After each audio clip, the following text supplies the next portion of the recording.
Here we are. We have a Toyota 901 carriage. Friend has asked about getting this indicator back onto the carriage because, of course, these things go sprawling and fall off the minute you take it apart. But that little green indicator goes behind the arrows there and moves as you rotate the dial so that you know what position you're in. Now, we've taken the stitch dial off. Now what we're going to do is take the function dial off. And if you'll notice, there's a key here and let me put something light underneath it, a post on the shaft. Ah, we couldn't see that. That's your alignment right there. Now, we did this once before. I got my inside and my outside backwards because of being dyslexic. But you see there's a little foot right there that's showing up? We do. And there's another one right there. Mm-hmm. All right, and it has a position to this rail, and I got my inside and my outside wrong when I set it. And a knitter was nice enough to contact me and say, hey, I think you messed up. So here we are doing it again. Now you notice it slides between these two supports very easily. There's a slot right here you can see. Mm-hmm. It's a folded piece of metal. Slides on. Now your hand's hiding it. Okay. Your left hand. Can you do it without your left hand? Of course. Now, here's where it gets a little tricky. You got to lift this spring up. There you go. To get it to slide, and you got to get your screwdriver out of the way, to get it to slide easily underneath that spring. All right, now we've got our slide in, and it's under the bottom spring. We have our dial back on, and it's inside the top spring. The spring merely holds this groove in place. Now what we need is our dial down where it's catching the arms, but in the right position for the indicator. Let's look at where we're at. The indicator says plane. I don't know if yes, we can see. Okay. It says it's on plane.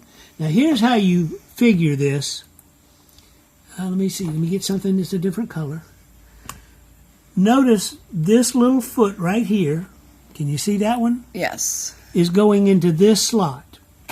Okay, and we're going to line it up so that it will. This foot in this slot. Now, we're going to rotate. That means this foot will go into that slot, the next one over. This foot... When it rotates around, right, when the dial will go into rotates. this slot, and the last foot will go in the last slot. Now, if I'm correct in explaining this to you, when we put it down, then it should rotate correctly. And again, these springs have to be pulled out of the way in order for the dial to drop down, right. And then we have to engage our arms. So we have to be in just the right spot and wiggle, wiggle, wiggle. All right, the wiggly difficulty now, I'm going to try and hold this up so you see that these two springs must each one move out of the way in order to let the dial move up and down. So it gets a little persnickety to try and pull that spring. We can't see a thing. Your hand's totally blocking. It gets a little tough to try and pull that spring out away from the dial, top one, then bottom one, then the bottom one again. To get it seated. To get it seated. Now, let's see if we're in the right position. Oh, I'm seeing something cool. I didn't actually realize that spring is fitting into the little starburst. That's right, because the top of the spring counts these clicks. Click, click, click, click, click, click, click. Okay, so that's why it's hard to get the top. And the top spring does have to come in so that it's inside this big dial so that it engages this dial. This, you see the difficulty. But let's see how we did. It says we're on plain knitting now. That's the green, Okay, so let's go all the way to one side. And that should be on empty going one direction. That is correct. And, oh no, we must have made two mistakes. We're in the right spot. Yay! And then all the way to the other side should be tuck going left. Right, and now what we'll do is I'll just hold the cover on. We're in the middle.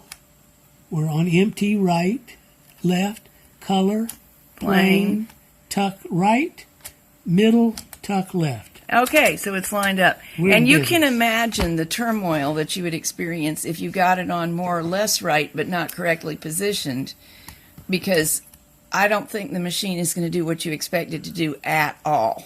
No, it will not, and I will show you as soon as I get this rod put back on. The reason being that you watch here and here. Oh yeah, it's changing Yeah, needle we're changing paths and the path and the flippers as we rotate. So if your indicator so is... the instruction's going to get the wrong instructions will get to the carriage, even though the card is rotating and doing what you said. That's right. That's right. You won't have the right needle path, as you said, even though you've got the card selected properly. All right, our rod's in place. Let me show the friends the alignment here. There's our keyway to go over the center post. This indicator is just to the left of the I see that. keyway when it's centered correctly. So that's how you get that back on, and I'll put it all back together and we'll send it home. All right, we're going to put our stitch dial back on. It's simplicity itself. There's the keyway. There's the key. And you heard it click as it moved the spring. And it sounds like it's correct to me. That's right. Now we put our cap on with our indicator.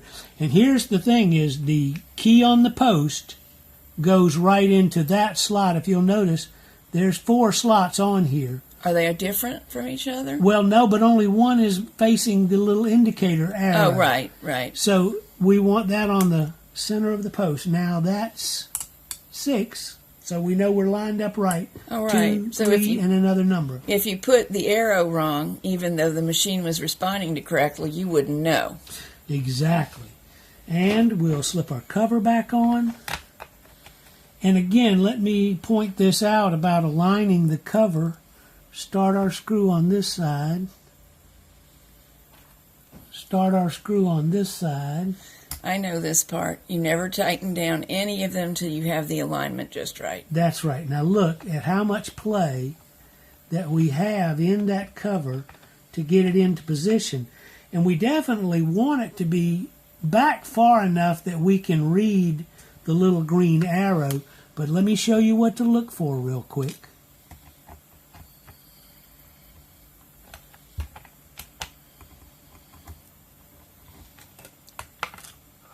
Notice there's a ridge right here on the inside of the cover, and there's a ridge right there on the inside of the cover, and this end has to pass the ridge on this side.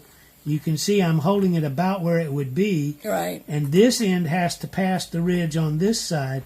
So one of the You things... can't be snugged any closer than that. That's right. You can't push it all the way up for fear that you might hang up, and a little bit of change is going to take place because I these see are soft something metal. else that might be helpful.